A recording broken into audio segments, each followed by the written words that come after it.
તો ફોર્મ પરત ખેંચવાની છેલ્લી તારીખ અને ફોર્મ પરત ખેંચવાના છેલ્લા દિવસે અમદાવાદ કોંગ્રેસને મોટો ઝટકો લાગ્યો છે। મનપામાં કોંગ્રેસના કુલ 3 ઉમેદવારોએ ફોર્મ પરત ખેંચ્યા। સરખેજ વોર્ડના કોંગ્રેસ ઉમેદવારે ફોર્મ પરત ખેંચ્યા। થલતેજ વોર્ડના કોંગ્રેસ ઉમેદવાર રમીલા ઠાકોરે ફોર્મ પરત ખેંચ્યું, તો સરખેજના વારિસ અલીએ પણ પોતાનું ફોર્મ પરત ખેંચ્યું।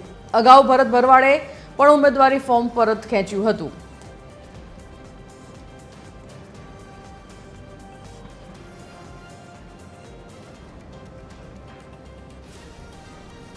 આ મુદ્દા પર સંવાદદાતા મોનિકા રાજપૂત લાઈવ જોડાઈ ગયા છે। મોનિકા, જે પ્રકારે અત્યારે છેલ્લો દિવસ આજે ફોર્મ પરત ખેંચવાનો અને એ દિવસે કોંગ્રેસના ઉમેદવારો છેલ્લી ઘડીએ ફસકી પડ્યા અને ફિયાસ્કો કોંગ્રેસનો થયો।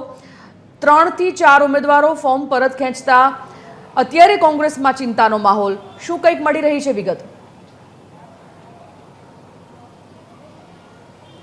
બિલકુલ તે સંજીવની જે પ્રમાણે વાત કરવામાં આવે તો આજ રોજ જે છે ફોર્મ પરત ખેંચવાની તારીખ છે, ત્યારે જ કેટલીક જે કોંગ્રેસ હોય કે કોંગ્રેસમાંથી કેટલાક જે ઉમેદવારો જે છે તે લોકો પોતાનું ફોર્મ જે છે પરત ખેંચી રહ્યા છે।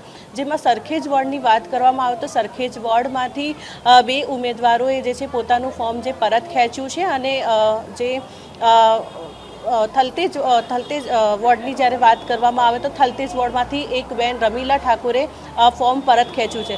પરંતુ જે પ્રમાણે વાત કરવામાં આવે તો આજ રોજ જ્યારે જે 3 જેટલા કોંગ્રેસના જે ઉમેદવારોએ જે છે તે લોકોએ જે ફોર્મ પરત ખેંચ્યું છે, તો એની સામે બીજા જે દાણીલીમડા વોર્ડની જ્યારે વાત કરવામાં આવે તો દાણીલીમડા વોર્ડમાં પણ જે 3 જેટલા ઉમેદવારો જે છે મીમ પાર્ટીમાં જે હતા, જેમાંથી 2 ઉમેદવાર મીમ પાર્ટી અને 1 ઉમેદવાર જે આમ આદમી પાર્ટીમાં હતા, તેઓ લોકોએ પણ જે ફોર્મ પરત ખેંચ્યું છે અને ત્યારબાદ તેઓ પણ કોંગ્રેસમાં જોડાયા છે। પરંતુ મહત્વનું છે કે જે કોંગ્રેસના જ્યારે ઉમેદવારો જે છે આ ઉમેદવારી પત્રક જ્યારે પાછું ખેંચી રહ્યા છે, તો ક્યાંક કોંગ્રેસ જે અમદાવાદ મહાનગરપાલિકામાં જીતે તે માટે ખૂબ જ ગંભીર થઈ શકે છે। પ્રશ્ન।